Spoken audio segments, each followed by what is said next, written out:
making an entire movie around her, which is what this movie is, was not it. Her character is a former policewoman. An incident with her partner resulted in their death. It was more like she didn't take action and her partner died.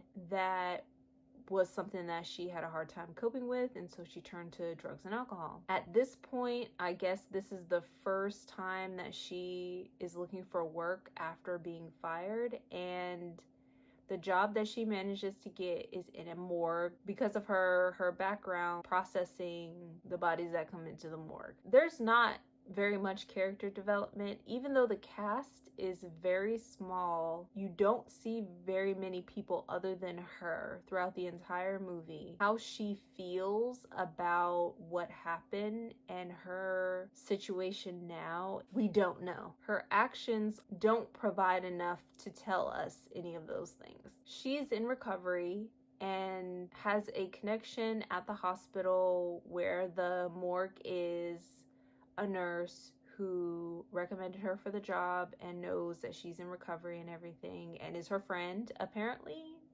I don't know if she's her friend because they knew each other prior to or became friends after they met in a group of some kind. It's hard to say.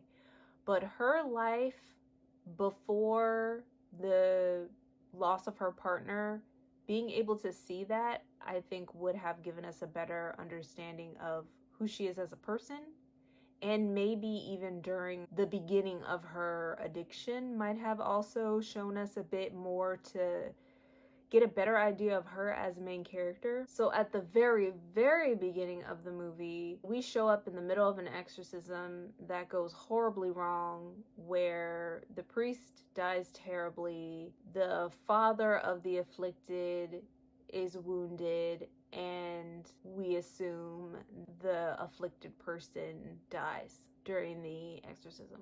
The next scene is of her getting ready for her day and her first day at her new job. The disconnect between these two events is enormous, especially because we are not able to draw any connections until halfway through the movie.